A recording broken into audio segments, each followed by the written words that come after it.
안녕하세요 유튜브 시청자 여러분, 제자르입니다.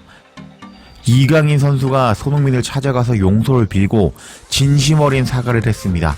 2월 21일 오늘 아침 7시경 이강인 선수는 지난 아시안컵에서 저의 짧은 생각과 경솔한 행동으로 인해 손흥민 형을 비롯한 팀 전체와 축구팬 여러분들께 큰 실망을 끼쳐드렸습니다.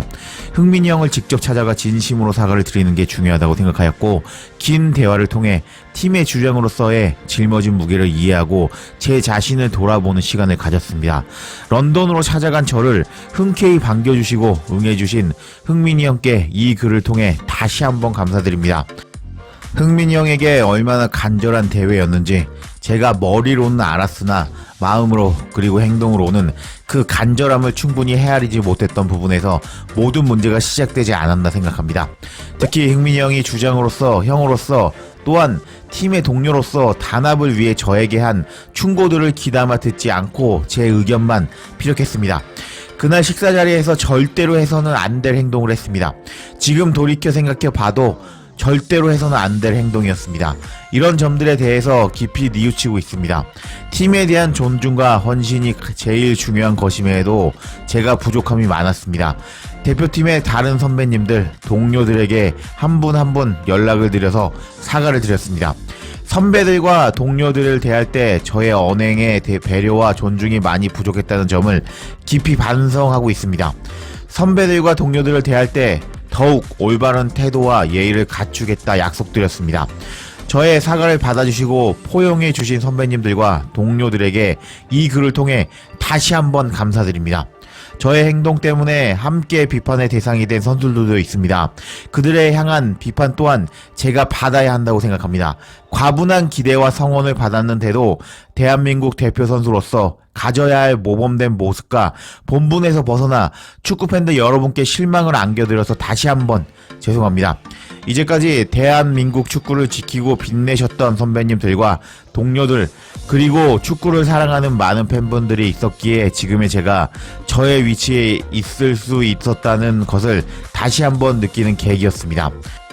여러분들께서 저에게 베풀어 주신 사랑만큼 실망이 크시다는 것을 알고 있습니다.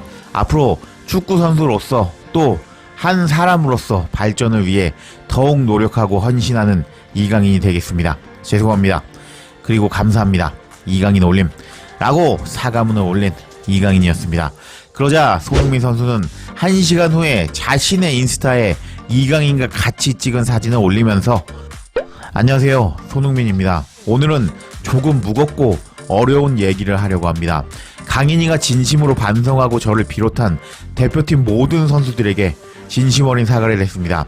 이 이후 강인이가 너무 힘든 시간을 보내고 있습니다. 한 번만 너그러운 마음으로 용서해주세요. 대표팀 주장으로서 꼭 부탁드립니다. 축구로 많은 사랑을 받고 있음에도 불구하고 이런 소란스러운 문제를 일으켜서 진심으로 죄송하고, 앞으로 저희 대한민국 국가대표팀이 이 계기로 더 성장하는 팀이 될 수 있도록 더욱 노력하겠습니다. 하면서 이강인이 진심으로 사과하러 왔고, 자기는 이강인을 용서했다면서 한국 축구 팬들에게 용서해달라면서 부탁하는 손흥민이었습니다. 이렇게 이강인이 영국으로 손흥민에게 사과를 하러 가면서 프랑스 리그에 싸가지 없는 X는 사과를 할 줄 아는 사람 구실은 할 수 있는 인간이라는 것이 밝혀졌습니다. 왕싸가지 없는 이강인이 이 사건을 계기로 싸가지를 장착할 수 있는 좋은 계기가 된 것 같고, 앞으로 선배 무서운지 알게 된 이강인이고, 앞으로 조금만 싸가지 없는 행동을 하면 전 국민이 감시하면서 경고를 주는 이번 사건이 되지 않았을까 생각합니다. 이렇게 손흥민과 이강인의 사건은 마무리가 된 것 같은데, 이럴 때는 제3자의 눈으로 이번 사건을 보면 좋을 것 같은데요. 일본 팬들은 이번 이강인의 사과, 손흥민의 용서에 대해서 어떻게 생각하고 있을지 일본 반응 바로 알아볼까요? 이게 이렇게까지 큰 사건이 될 일인가요? 한국 국민들은 이강인의 SNS에 욕을 한다든지 불매운동까지 발전한다던가 하던데, 한국 국민들의 스트레스 해소의 계기나 소재로 사용된 것 같다고 생각되네요. 이강인 선수 파리에서 런던까지 사과하러 가는 행동은 아주 좋았다고 생각합니다. 사과를 받아준 선배와 팀 동료들에 대해서 다시 한번 사과를 했다고? 이런 경우는 사과를 받아주었으니 다시 한번 사과하는 게 아니라 감사의 뜻을 표하는 것이 당연한 거 아닌가? 한국은 꽤 이상하단 말이야. 인생의 선배를 존경해야 되는 것도 한국의 문화니까 뭐라고 하지 않겠지만 뭐든지 철저히 사과를 요구하는 풍조는 언제까지나 익숙해지지 않는 것 같아. 초인류 스포츠 선수 호날두, 오타니 경기를 보면 그 선수들은 금욕적인 선수라고 생각합니다. 이강인도 우수한 선수라고 생각하는데 아시안컵 대회 중에 탁구를 치다니 그건 혼날 수 있는 계기를 제공한 것이라고 생각합니다. 한국 선수들은 잘못해도 사과하면 된다고 생각하는 사람들이 많은 것처럼 느껴지네요.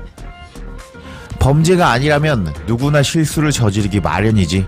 큰일이 돼서 이강인이 사과한 것인지 모르겠지만 죄를 인정하고 사과를 하는 행위는 인정받는 것이라고 생각합니다. 왜 식사 후 탁구를 했다고 비난받을 필요가 있지? 미팅을 무시하고 참가 안 했다면 몰라도? 일본 국대나 다른 나라 국대도 다른 게임 같은 걸 하는 경우가 자주 있던데 손흥민 다음으로 한국 대표 에이스가 될 만한 이강인인데 계속 그렇게 불리려면 직접 사과밖에 없었던 걸까? 하지만 사람은 그렇게 쉽게 변하지 않는데 이강인은 꽤 싸우는 이미지가 있어서 조만간 또 무슨 일이 생길 것 같아. 결국 한국이 아시안컵에서 우승하지 못한 것은 감독이 잘못된 거였는지 이강인이 잘못된 거였는지 이렇게 손흥민과 이강인이 화해하고 끝나는구나. 아시안컵 탈락한 원인을 추궁하고 반성하지 않으면 발전하지 못할 것 같아요. 이강인은 스폰서가 떠나면서 겨우 자신의 입장을 알아차린 것 같아요. 반대로 손흥민은 이번 사과를 받아주면서 자신의 격을 끌어올렸다고 생각합니다. 앞으로 손흥민이 한국 대표팀에 없어지면 이강인이 손흥민의 역할을 맡게 될 것 같은 상황으로 보입니다. 이강인은 손흥민과 투샷을 찍기 위해서 영국까지 간 것 같아요. 흥민이 형이라고 부르다니 남사스럽네요. 투샷 찍으러 일부러 영국 간 것 같은데요. 손흥민과 이강인 본인끼리 화해할 수 있어서 다행이라고 생각하지만 아마 한국 국민들은 공개석상에 나와서 자신들 앞에서 무릎 꿇고 사과하지 않으면 이강인을 용서하지 않을 것 같아요. 그리고 한국 사람들 자꾸 남에게 오빠, 언니 라고 부르는 거 뭔가 징그럽다고 옛날부터 생각했답니다. 이번 사건은 이강인이 잘못한 것일지 몰라도 이렇게까지 하지 않으면 용서받을 수 없는 한국의 국민성은 공허한 것 같습니다. 일본도 비슷한 것이 있지만 한국의 이런 문화는 별로군요. 일단 사건 저지르고 울부짖고 사과하는 건 한국 문화인 것 같아요. 이렇게 간단히 사과할 사건이었다면 대회 중에 주먹다짐하지 않았을 것 같습니다. 역시 손흥민이야. 어른스러운 대응을 보여주었어. 한국은 이강인 없으면 아시아 월드컵 예선 돌파 못할걸요? 등등 제3자의 입장에서 다양한 반응을 보여주는 일본 축구 팬들이었습니다. 다양한 일본 반응이 있었지만 역시 손흥민이라면서 이강인을 용서해준 것이 어른스러운 대응이라는 반응이 제일 인상 깊군요. 여기까지가 일본 반응이었는데요. 일본 축구 팬들의 반응대로 스폰서 끊기니까 이강인 선수가 사과한 것일지는 모르겠지만 싸가지 없는 이강인이 싸가지를 장착할 수 있게 된 것 같고 앞으로 왕싸가지 이강인에서 손흥민과 같은 인성을 가진 선수로 이강인이 발전하기를 기원해 보겠습니다. 제자리에 영상 놓치지 않도록 알림 설정해 주실 것을 부탁드리며 영상 마치겠습니다. 구독과 좋아요 댓글은 사랑입니다. 감사합니다.